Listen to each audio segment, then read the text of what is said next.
Welcome to The Holistic Nurse with your host, Peggy Smith. Peggy will introduce and educate her viewers about the differences between alternative, holistic, and complementary medical therapies. Her goal is to empower the lay medical consumer to learn how to advocate for themselves. So now, please welcome the host of The Holistic Nurse, Peggy Smith. Hi, everybody. Welcome to this week's edition of The Holistic Nurse with Peggy Smith. Today, we're going to be talking with a guest who's sharing his story with us all the way from London. He is an IEMT practitioner and trainer. He's been a guest on my show in the past, and I'm happy to introduce Matthew. Hello. Hi, How are you Matt. doing? Welcome to the. Thank you. Yes, good to be back. I've actually relocated to York since we did the Oh, are last you in show. York? Okay. Yeah, so I'm in Old York. You're in New York, I believe. So there we go. So today I'm just going to be talking about IEMT or integral or integrative eye movement therapy or techniques, as we tend to call it now. I will just keep talking for as long as you want, because I talk Okay, about and if this I have all questions, day, every day. you're welcome. You're full Um, of wonderful information. A lot of people don't understand what this technique is, so And hopefully over this next sort of session, this next sort of 40, 50 minutes, I'll be able to sort of explain a bit about what this is and how people can use it and how it really sort of helps people. So my background is in hypnotherapy. So I started in hypnotherapy about 20, oh God, how long, how old am I? About 20 years ago. Well, I started like learning NLP, stuff like that. And then I went to a networking event and I met a hypnotherapist. And at that time, we had a lot of hypnosis on TV. There was like Paul McKenna and Derren Brown and quite a lot of hypnosis TV shows. And I was really interested in it because I didn't know what it was. I just thought it was a bit hocusy pocusy kind of. I didn't think it really did anything. And he offered to hypnotize me, in a private session. So I went along and I got hypnotized. And I found it really interesting. I And bet he you said, thought you were one of those people that thought you couldn't be hypnotized. not really. I didn't know what being hypnotized Yeah. was. I didn't think I was going to be jumping around doing daft stuff, but this was like a clinical setting, it was like an office. So I didn't think I was going to be Right. doing anything wild anyway, it was quite sort of a boring office, so um and so it's not that I didn't believe in hypnosis. I had no idea what hypnosis was, so I hadn't done any research on it. And I went back for some more sessions. He said, recommended I should, because obviously. And at the end, he said, "Do you know what? I think you should train in hypnotherapy." So I said, "Okay." So I started doing loads of research, and I read every book. I did loads of courses. I attended courses. I did online courses. I followed some. Unfortunately, he's passed away recently. A guy called Tom Silver, who I thought was brilliant. And what I liked about Tom Silver is very physical emotional replacement therapy. So it's the emotive response. It was a very physical shock induction to move it, which I really liked. I trained in NLP. I trained in hypnosis. I had in hypnotherapy. Then I trained in clinical hypnotherapy. And what I realized is I didn't like a lot of it. I don't like the idea that you go and do this training and then you get given a book of scripts. I literally, on qualifying from one hypnotherapy training, they give you the book of A to Z of scripts. And so if somebody's come to you to stop smoking, here's the stop smoking script. I'm like, that doesn't really make sense. You might as well just have a hypnosis download. There's no point me being there. And so I was getting quite good results, especially with the more physical stuff. And I really liked a guy called Cal Banyan who teaches 5 and 7 path. And I did like a variation of stuff like that. So I quite like the regression going back to cause and then doing some sort of work around that. And I was having quite a good time, sort of running lots of different sessions with people, mainly like weight loss, smoking, confidence kind of stuff. And then I went down to Brighton to visit someone, a friend who I met through the hypnosis world. And he told me, he goes, "Do you want to come along to like an experimental workshop? It's about moving your eyes and stuff."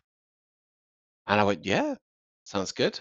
I don't know what it's about, so I went along. And it was in this small alternative space. There was like dream catchers and cushions and that kind of stuff near Brighton. And I met a guy called Andrew Austin. And when I went in, he said to me, "Do you have a memory that comes to mind that is, worrying, troublesome, something that you don't like?" And I went, "Yeah, of course." He goes, "Keep thinking about that memory." And he started to move my eyes in a very particular way. He goes, "Keep thinking about that memory, keep thinking about that memory." And after about 15 or 20 seconds, he stopped and he said, "When you think about that memory now, what's it like?" And it was extraordinary because it was like, when you sort of see time traveling cartoons, it's sort of like the walls rushing past and you're kind of going backwards. And it was kind of like that Mm. going on. And I went from being in this memory, and I was only about 10 years old in this memory or something. And it was like I'd come out of it and I was now looking at this memory rather than being in the memory. And it completely changed the meaning of the memory. It completely changed the emotion. I was seeing it as an adult, and it really removed the significance of the memory. And it just became really hard to get. And I was like, what what's going on here then? Because when I learned NLP and hypnosis, you learn stuff called submodality work, and that is the construction of a memory. Is it a picture or a movie? Are you there? Are you looking at it? The type of colors, what's physical. So basically, the actual physical makeup of the memory itself. And you can do things like swish patterns, submodality work. You can move it further away, change the sound. You can do all of that. But what I found in NLP and stuff like that, if you know how to move it one way, you also know how to bring it back. And with IEMT, it's like it kind of goes through a valve. Once it kind of goes through that process, you just can't bring it back. So I found it really fascinating. And so I went away and I started using this with my clients, just this one little technique, and I was getting really profound results. And not long after, because it didn't have a name, I don't think at this point. I think it was just called eye movement stuff. And so it was then formalized into a 2-day training, IEMT or Integral Eye Movement Therapy training. So I went along to do the weekend training and I thought it was really interesting, but I was also very confused by it. There's a lot more than just the techniques. I'll explain a bit more about the training and what's involved as well, but there's a lot more than just the kind of what you see of just doing there's a lot more kind of going on behind the scenes, should we say. And I found it very, very sort of confusing. But I started to kind of piece it together after the weekend and I started to use it with clients. And I was starting to get amazing results with people. And I was starting to get a bit of a reputation because I was the only person in the area doing it.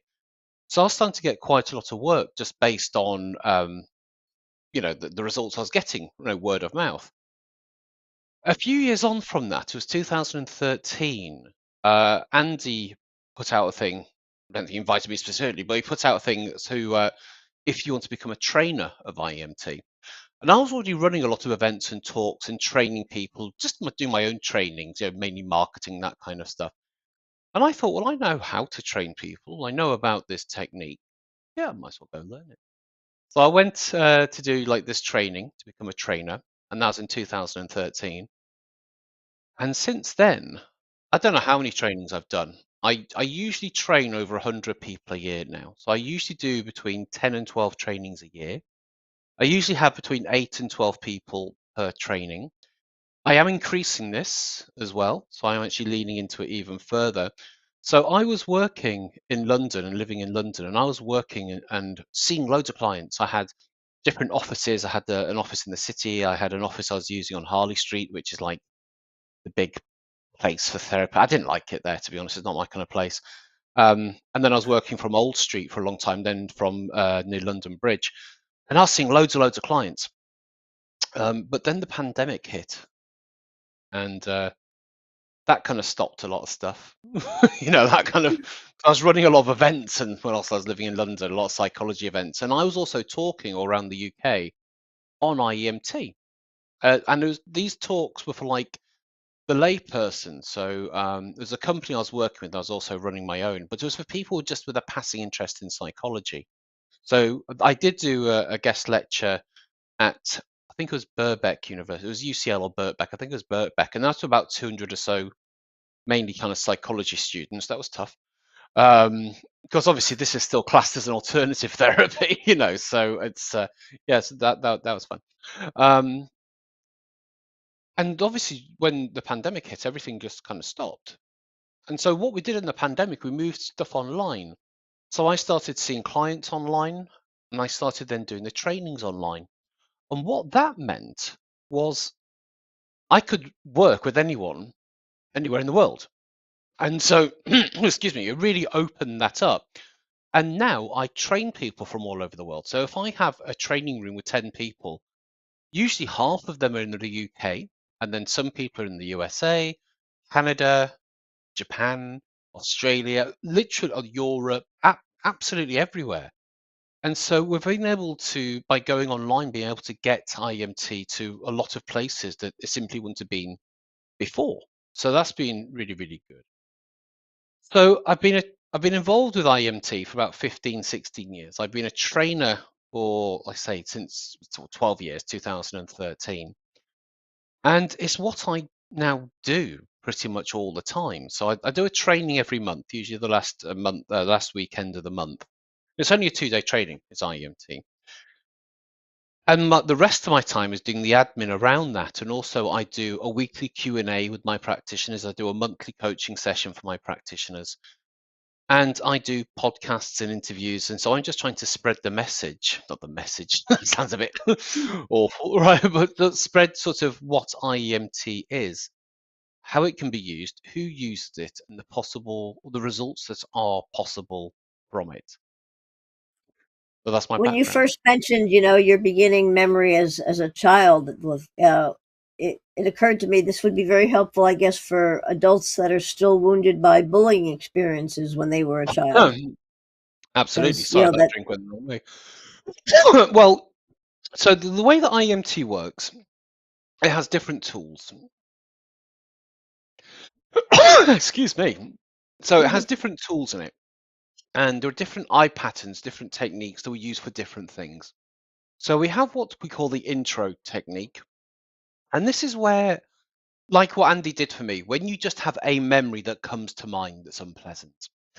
And I use this quite frequently as well. So if somebody knows what the problem is, they have a memory, something that happened, you can work directly on that memory and you can cause a very big shift within that memory. A lot of people will come to me and they don't know what's wrong.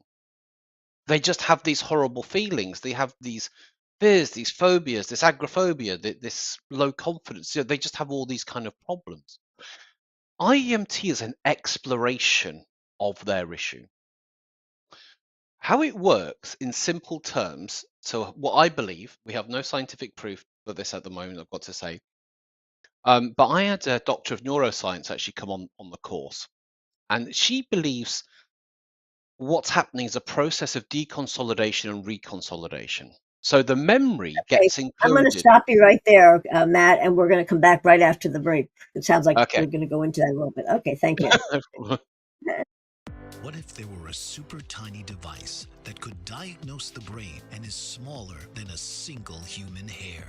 What if you could see inside the brain to help an epilepsy patient during surgery or to help the fight against Parkinson's disease? Dr. Patricia Broderick is proud to announce the Broderick Probe, a biomedical and electronic breakthrough.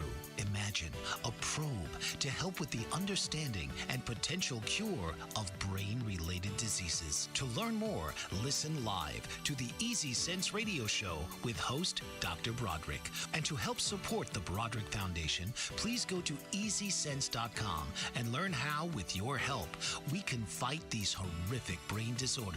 That's EasySense.com to learn more and help support the Broderick Foundation.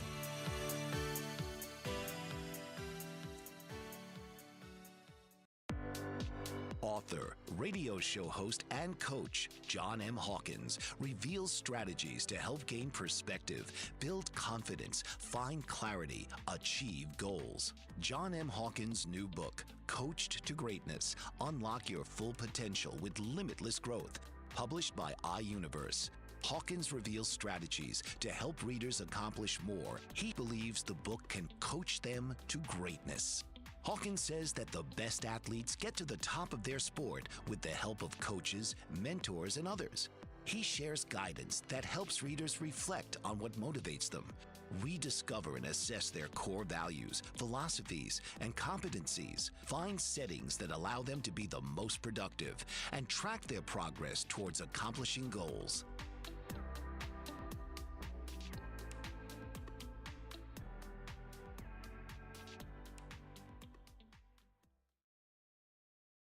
Hi, everybody. This is Peggy Smith, the holistic nurse, and my guest today is Matt Kendall, coming to us from the UK. He's explaining to us, enlightening us all about the technique, integral eye movement technique. That's correct. So, as I was saying, on one of my trainings, we had a doctor of neuroscience attend, and I did a demo on her. She'd actually had an incident on the train a few weeks prior to the training. And I said, okay, so I brought her to the front and I was like, okay, close your eyes, think about this memory. What's it like? It's like a movie, it's subjective, it's painful. And okay. So I got her to hold that memory and I began to move her eyes. And she looked very quizzical, like, hmm. And she goes, I said, what's actually happening on a neurological level? She goes, give me a minute. Right. Okay. So she sort of had to think about it. And then after a few minutes, she stood up and gave like a 10-minute lecture about what she believes is happening. So this is what she believes is happening. It's not what the association or what I claim. This is just her Okay. explanation. When a memory is consolidated or created, it takes in what's going on around and it kind of links all these things together, and it's then coded at the time of exposure. So if you have a memory that's encoded when you're 7, it stays as a 7-year-old's memory. If that makes sense. So you have like feelings and you have what's going on around you, and that's created through the limbic system. What we're doing with IEMT, we're accessing this memory, we're bringing it into working memory or into the conscious mind. It's being reevaluated through the limbic system, and it's then being consolidated back again to where it belongs. So it allows the brain to process the memory from who the person is today, not the person who it happened to. So a lot of the problems that happened to you when you were a child were a problem because you were a child and you don't have the resources to deal with it. When you go back to these memories as the person who you are now, of course it's not a problem. But what we have in everyday life is what we call imprints in action. So when you learn something when you're a child, we call it an imprint, a kinesthetic imprint. A kinesthetic imprint is where we have a feeling towards something. And that's how we learn. We learn through sort of feeling, and we take on what's going on around us through our limbic system. So you have the amygdala and the hippocampus, and the amygdala picks up all the sensory information. So the sight, sound, smell, taste, feeling here, and then that's passed to the hippocampus, and that hippocampus then creates this memory and puts it into storage in the long-term storage or in your unconscious mind, ready, and that gets stimulated through the multi-store memory model. So that doesn't change really, that kind of stays as it is, and that creates our pattern behavior, and that's why it's really hard to change just by consciously changing, because we're trying to do it on the wrong level. We're trying to do it with the wrong system, should we say. It's almost like the wrong language. So what we do is with IEMT, we find out the emotions that people are experiencing at the moment. Say it's a fear, say it's feeling sad or guilty, whatever it might be. We get them to rate this feeling. We then get them to go to the first time they can remember feeling this way. Now, what this does, it sets up, first of all, a transderivational search, so a search over time. And then we go back to the first time. Going back to the first time that something happened is very therapeutic in itself. Knowing why you are the way you are is half the battle. Doing something about it is the second half, and IEMT does both. Now, IEMT is hard to do on yourself because you're very likely to not get back to the actual cause of the problem. Because somebody wants the problem that's happening now to have a big thing that started it to justify their current struggle, justify their current emotion. But it goes back to quite small things a lot of the time, getting lost in supermarkets, what a teacher said to you, all these things. And they tend to be kind of quite small incidences. But when you're 5, 6, 7 years old, you don't know how to deal with them, and that's how it's then stored. So IEMT allows the client to go back with one foot in the present, going back to the past, and it allows them to essentially reprocess that imprint memory. And when that imprint memory is then reprocessed, we then reanalyze the feeling they have now, then we go to the next imprint, and it's like layers of an onion. So the reason why somebody feels the way they do now isn't usually because of one thing, it's usually because of several things that have happened. So if you think about like a river basin doesn't have one source, it has a main source, then other little sources as well. And so with IEMT, we're going back to these sources and basically plumbing up these, or plugging up these sources, and the river takes care of itself. The way I like to think about it as well, it's like we don't work on emotion, we work on memory that causes emotion. It's like a speaker and music. You could have a speaker next door playing music. There's no point trying to fight the music, right? Or by playing something else louder. And sometimes that's what a lot of therapy is. It's just trying to overpower the negative with something more positive. Now you just got loads of noise, right? In IEMT, we go and find the speaker and we turn it off. That's it, really. We go find the speaker, we turn it off. So we find the memories and we essentially sort of deactivate that memory in a way. We're not by overpowering, by allowing the client to see that memory from who they are today and having the time progression to see it as an adult, realizing it doesn't have any significance. And people really see things from different perspectives. They learn a lot about themselves. It's an exploration of a problem, not a solution. So it's outcome free. Because people go to therapy with like, I want to do this or I want to change in this kind of way. But I can say this is who I've helped before. So I help a lot of people with PTSD related stuff, really. And what the outcome of IEMT we're trying to achieve is mental and emotional clarity. The mental and emotional clarity, which is, I'm getting the song playing, sorry? Okay. So basically, so what it means is that in the present day, you can make decisions based on the information in front of you rather than your associations to the past.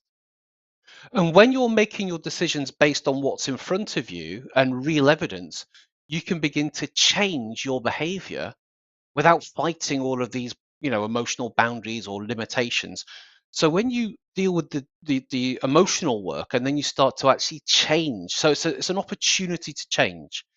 Um, you can start to really move your life in a different way. So you are then, because everybody has their comfort zone, their boundaries, and these are the things I like to explore. Why can't you go for that job interview? Why can't you speak to that person? Why can't you get on a plane? And rather than trying to overpower that feeling by making them feel great and super and Tony Robbins it, we understand what the problem is, so we can essentially like dissolve and minimize the problem so they can go and do it. Then when you go do it, you're now getting new foundational memories. So the next time you do it, you'll bring in those memories and then those memories. So it makes things a lot easier to do by actually, instead of doing the same thing over and over, it gives you that space to think. So you don't have to react in the same way. You can do something different. Are there any dangers or types of clients maybe that this would not be a good choice to try that you've Yeah. learned in your experience? So IEMT is a set of tools. It's a set of tools. Now, imagine if you have screwdrivers and spanners and stuff like that. You could work on a cabinet or you could work on a Ferrari. It depends on the person using the spanners and the tools. So there's no prerequisites to actually do IEMT, but if it's the only thing that you do, obviously you have to work on quite low level issues essentially. There's also contraindications. That's things that you can't work on, things like epilepsy and sort of neurological problems, ocular, so problems with their eyes, because you're moving people's eyes. Things like psychosis. And generally, if somebody has a diagnosed medical condition or mental kind of condition, then you have to have the appropriate training to be able to deal with that condition. So we try to Or make make it a as safe. referral, right? Yeah, Okay. yeah. So we have to make it as safe as possible. But we have people who are mental health nurses. We have people who are psychologists, psychiatrists, counselors, human-centered counselors. psychotherapists. We have all these people learning this. Because what's great about IEMT is that it's a set of tools. It's a set of tools and a set of techniques.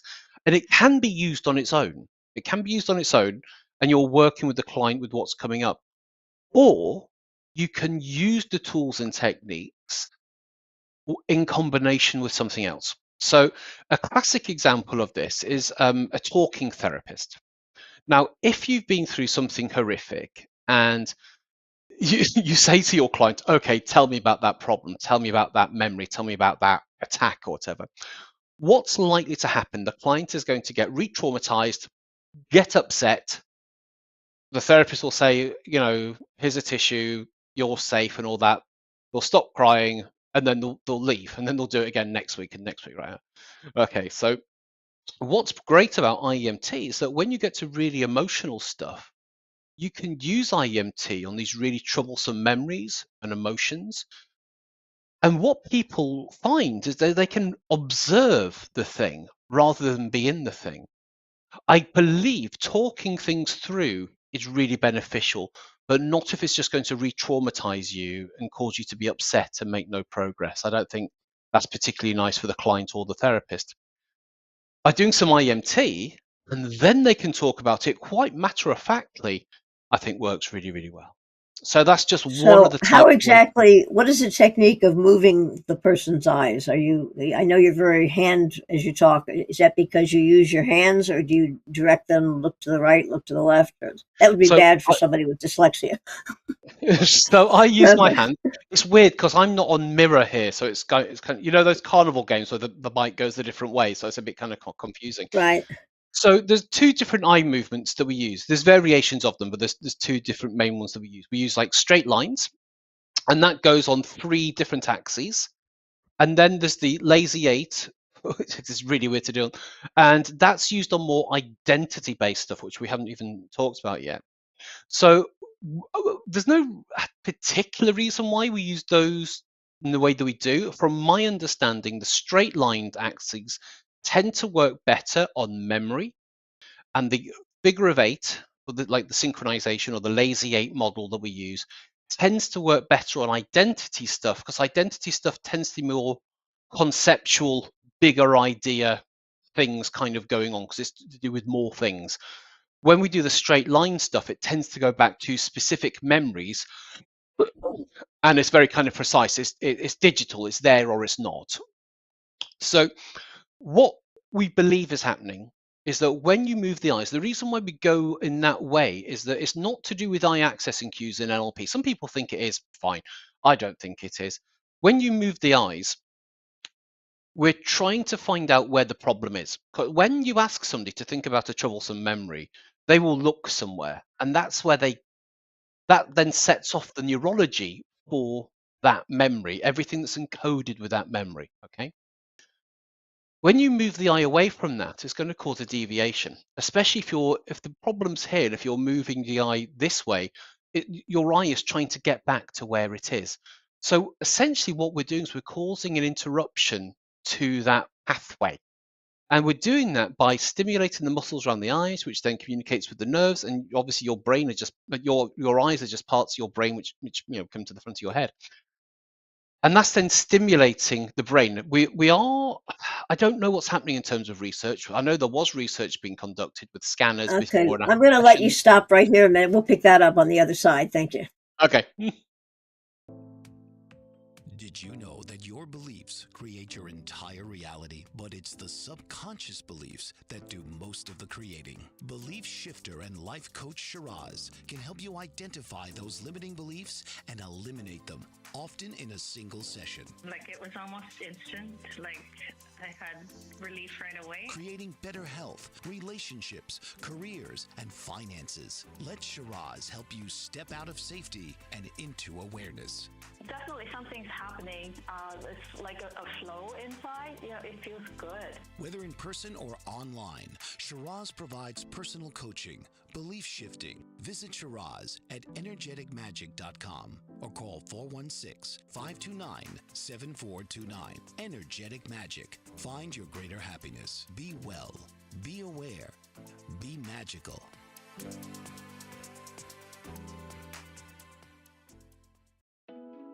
Are you struggling to care for elderly parents or a spouse? Do you wonder if being a caregiver is making you sick? Are you worried about taking time off work to care for elderly parents and balance work, life, and caregiving? Has caregiving become exhausting and emotionally draining? Are you an aging adult who wants to remain independent, but you're not sure how? I'm Pamela D. Wilson. Join me for the Caring Generation radio show for caregivers and aging adults, Wednesday evenings, 6 Pacific, 7 Mountain, 8 Central, and 9 Eastern, where I answer these questions and share tips for managing stress, family relationships, health, well-being, and more. Podcasts and transcripts of The Caring Generation are on my website, PamelaDWilson.com, plus my caregiving library, online caregiver support programs, and programs for corporations interested in supporting working caregivers. Help, hope, and support for caregivers is here on The Caring Generation and PamelaDWilson.com.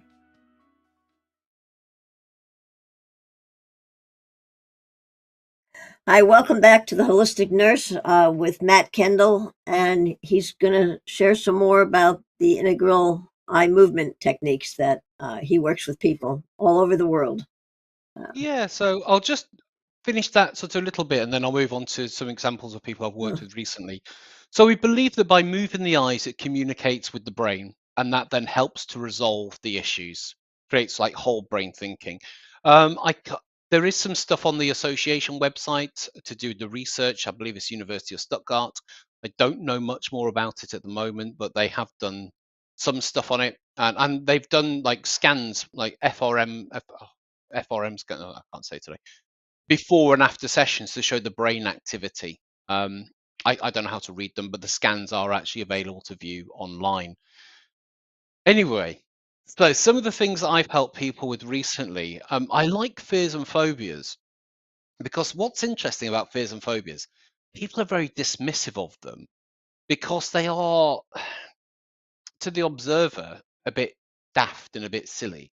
To be scared of like a spider or a mouse or a wasp or something because it's a tiny little creature that can't really hurt you unless you have a very sort of unless you're in Australia and you know it's a huge spider, or if it's a rat, I wouldn't like a rat in my house, but when it's like a bee or a wasp or a ladybird or something like that, it usually causes quite a big reaction in somebody. And people often kind of make fun of people who have got things and they try to trigger them because people are mean.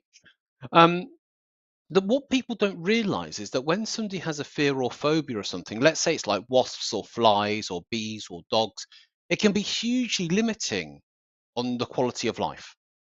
So in the UK, I suppose it's all over, during the summer, there's a lot of insects around. You know, first hot day, it seems to be loads of insects just kind of get born that day. And so if you have a fear of wasps or flies or bees, mainly bees and wasps, it really limits how much you can go outside, what you can do. You can't go out for picnics, you can't go to beer gardens, you can't go out into, you know, parks and stuff like that, you know, for the threat of what this sort of might happen. By the way, just to let you know, the cases which I'm talking about, I've done interviews with the people. They're on my YouTube channel if you want to actually watch the interviews with the people Okay. afterwards. So this woman who I worked with very briefly, I was doing a training down in London, and there was a woman there who had a very strong reaction to wasps and bees, to the point where she couldn't even really say it without getting quite flustered. And so we had a laptop in the room, and this guy got a picture of a bee on his laptop, and it wasn't even facing her. And even a picture of a bee or a wasp on a laptop in the room was causing quite a physiological response, which was quite interesting. So I said, "Look, Well, do I you want want to to see?" interject right here. Actually, I'm one of those people that has to carry an EpiPen because, in my case, the bee would be a problem. I would stop breathing. So then You see, maybe the people thing is have that, different and levels of allergies too. that's a valid Right. thing. That's a valid thing. This woman didn't have any kind of, you know, medical need, Allergies. should we say, like that, Okay. or allergy or anything like that. She just didn't like them. And so what I did, we got her up and we started regressing to the first time she can remember feeling this way. Did some eye movements, and then we started testing it. We tested it by moving the monitor, you know, the screen round, and she could actually look at it from a distance. We did a couple more rounds of this. It took about 6 to 7 minutes. It wasn't very long, to the point where she went and sat down and she was looking at this picture. She wasn't scared. She was kind of quite fascinated by it. She put up the picture next to her face and took pictures and sent them to her children and to her family, and they were like, "What's going on?" Because this is really weird of you. I did an interview with her a couple of weeks ago. Since that session, and when I say session, since that 6 or 7 minute thing that we did, her quality of life is very different. She's been able to enjoy summer, being out with her children, being out to parks. She actually captured a wasp in her house in a glass and actually took it out. She says before that wouldn't have even been a possibility. She'd had to get somebody else to come and do it. She said she was driving the other day and a wasp flew in through the window. So what she did, she opened the other window and it flew out, and her daughter was just gobsmacked. She said before, if a wasp had flown in while she was driving, that could have caused her to lose control of the car. Because she had been so scared of it. So it could have actually caused an accident. So now she doesn't necessarily like wasps. She's not going out, she's not taking a beekeeper course or anything like that. But what it is then she just doesn't really care about them. And for me, just not caring about something is the best result. Rather than sort of loving the wasp or whatever it might be, just not caring about it. So I've helped a lot of people with things like this. Fear of flying. I helped with somebody recently who had a really bad fear of flying because he was involved in a very bad flight with a lot of turbulence. And now obviously he's worried about that and all this other kind of stuff. On his first flight, after we did the sessions, he didn't like it, but he got through it and there was turbulence on that flight. On the second flight he took a few days later, he fell asleep. He just didn't care. Because what happens when you do that thing again, and I really like tangible things that people want to go and achieve. So not just like, oh, I want to feel better, but what do you want to do if you felt better? So, oh, I have low confidence. If you had confidence, what would you be specifically doing that you're not doing now? So I like to actually help people to achieve tangible goals. So I love it when people have a fear of flying and they send me a picture of them on a plane or on holiday, or people with fear of deep water and they're on a boat taking pictures, actual real world evidence. So on my YouTube channel, IEMT practitioner, I believe it is. You'll find, just type in Matt Kendall or IEMT, you'll find me. I have got loads of interviews with people who who I've worked with. And I've worked with a lot of people who've been through a lot of horrible, horrible stuff where they think they wouldn't be able to get better. When you've been through some horrific PTSD, horrible things, which people believe are seared into their brain and they're going to be angry, upset, and frightened for the rest of their life, it's amazing in literally just 2 or 3 sessions how you can alleviate a lot of this and their quality of life vastly improves without the need of medication, without the need of lifelong therapy. And sometimes I work with somebody who's been in therapy for 5 years and haven't really made any progress. And they have a few sessions of IEMT and it completely changes their outlook and their own self perspective. So I find it's an incredibly powerful set of tools that works with most of the people most of the time. It doesn't work with everybody, it doesn't work on everything.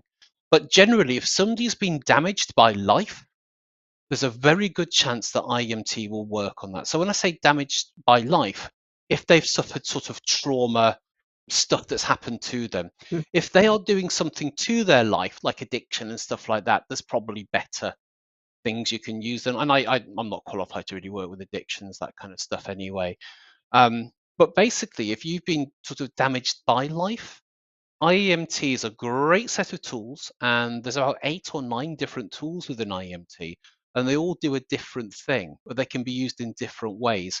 And again, it's incredibly versatile and used by so many different practitioners, from personal trainers to dietitians, to yoga therapists, to public speaking trainers, to driving instructors, dentists, a lot of NLPers, a lot of hypnotherapists, because a lot of hypnotherapists, their clients don't want to be hypnotized.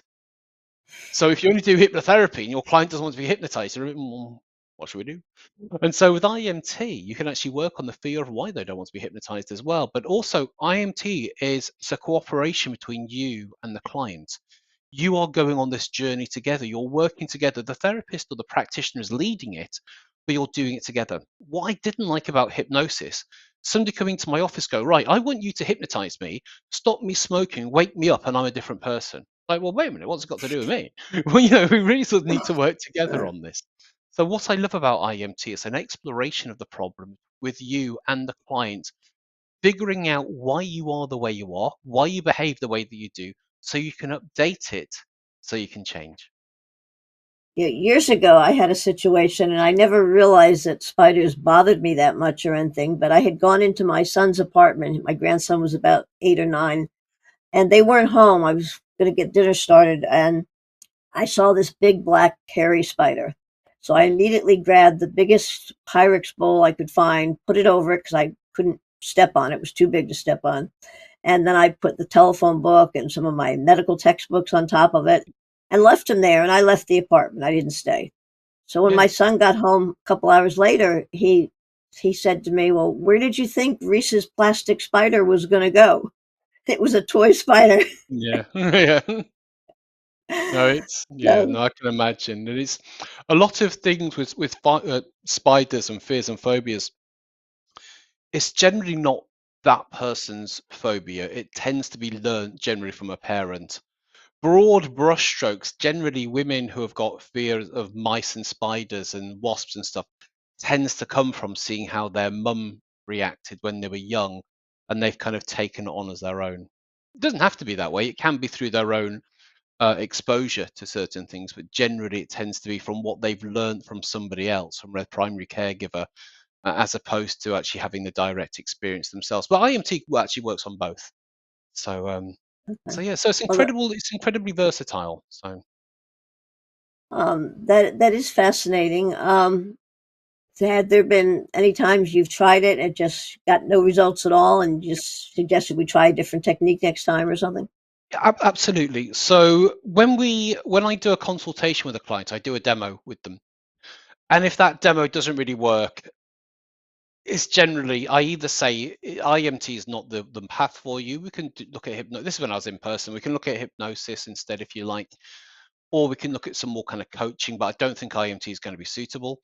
And sometimes I had this one client, and they just didn't have the ability to follow along of holding onto a memory while following my fingers. They wouldn't keep their head still. I just couldn't. They just, you know what I mean. It just wasn't right for them. But I've worked So I with guess you don't work with children then, or anybody on the I don't work spectrum or with something. children. I've worked with some children with their parents present because they've been through some horrific a car crash where a parent died, kind of level of bad. Mhm. I've had the parent present in my office. However, I train people who work with children. I train people who are specific child therapists, and IMT is fantastic for working with children because they don't have to talk about the problem. It's like a game, trying to hold on to that bad Right. memory, trying to hold on to that bad feeling kind of thing, so you can really gamify it for children. So I've got loads of people working with children. There's an actual woman in our association called Mavis Kerrigan, who's a former school teacher, and she specializes with IMT for children. So I just don't like work. I don't like working with children. It's not my thing. But loads of people do work with children. It's very, very effective. Okay, we're going to take another brief break, and then you can talk about how people can reach you, and since you're Cool. international now and can reach us. So we'll be right back. Cool. Author, radio show host, and coach John M. Hawkins reveals strategies to help gain perspective, build confidence, find clarity, achieve goals. John M. Hawkins' new book, Coached to Greatness: Unlock Your Full Potential with Limitless Growth, published by iUniverse. Hawkins reveals strategies to help readers accomplish more. He believes the book can coach them to greatness. Hawkins says that the best athletes get to the top of their sport with the help of coaches, mentors, and others. He shares guidance that helps readers reflect on what motivates them, rediscover and assess their core values, philosophies, and competencies, find settings that allow them to be the most productive, and track their progress towards accomplishing goals.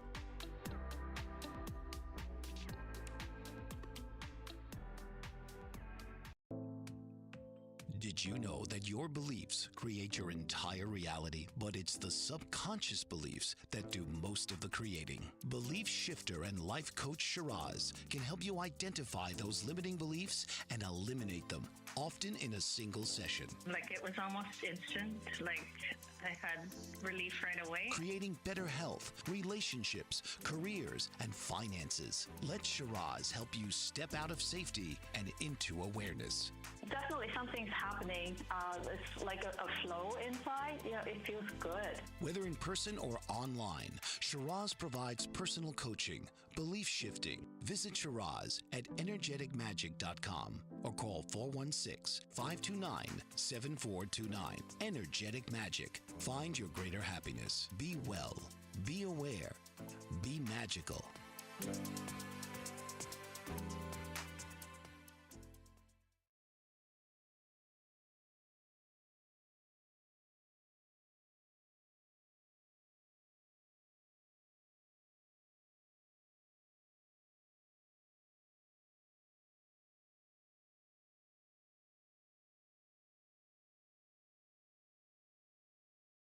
This has been fascinating. Lots of information, Matt.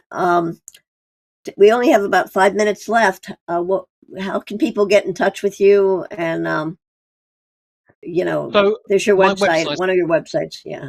yeah, so one of my websites has just come up now, IEMTpractitionertraining.com. If you go on there, you can get the training booklet, pamphlet or whatever, ebook. I put it together. You can just download that completely free of charge, and that will tell you all about the course, the breakdown of the course, and how you become certified. So basically, the weekend, it's a weekend course. So it's a 2-day course, 9:30 till 5 on 2 days, and that's in UK time, which I know is daft o'clock a lot of the time around the world. And on the first day, we're really looking at troublesome memories and emotion. And in the second day, we're looking at identity and PTSD, basically PTSD models and how we sort of work with those. And then what you do after the training, you go and work with 2 clients and submit case studies. You do a 20-minute recording of any part of the session, which you submit over to me just to make sure you're working, doing it correctly. And then if all your case studies and everything are all up to scratch, you can then join the association and become a certified practitioner of IEMT. In the UK, you can get insurance either individually for that, or you can just add it onto your existing policy. Most people who do my training are already certified and qualified in some kind of therapy background. If you're not, it doesn't matter. You can, I believe you should be able to get insurance straight out. I can't give advice for people around the world because I don't know. Only in the UK, I can actually give advice on that. And it's open to all. It's one weekend of your life, but it's absolutely life changing. So on the weekend, I demonstrate everything, and I work with pretty much every single person in the training as well. And so you'll get to experience IEMT. And so the way that it's like a 4-step process. There's an explanation of the module, a demonstration of the technique. You then go into a breakout room with one other person to try the technique yourself. And then we come back in and do a review and questions and results of that technique. And then we move on to the next technique. And so it's like 8 techniques over 2 days, and we go through 8, 9, and we sort of go through each technique sequentially, and you get experience in every single one. And what I like is that people are excited to use these techniques, this system, these tools as soon like they're excited to get out there, start using it with their current clients, doing their case studies. And you can do your case studies and become certified, within a month if you get on it. And you tend to get a lot of referrals because when people go for therapy and counseling in the UK, there's still a bit of a shame around going for therapy. It's like admitting there's something wrong with you. When people come for IEMT, it's like it's so different. You don't have to talk about the things, it's all content free. And you look a lot different. When you bring people out of panic states, their face looks different, their gait looks different, their body language, how they're speaking, how they're acting can really change very fast. And so I worked with somebody from America who was in a skyscraper during 9/11. And so she developed a horrible lift phobia because she got stuck in the lift. There was a big power outage. And she now lives on the 37th floor in Manhattan, because Manhattan. And getting her in and out of the lift was a big deal. She needed family, she needed friends, holding hands, supporting, deep breaths.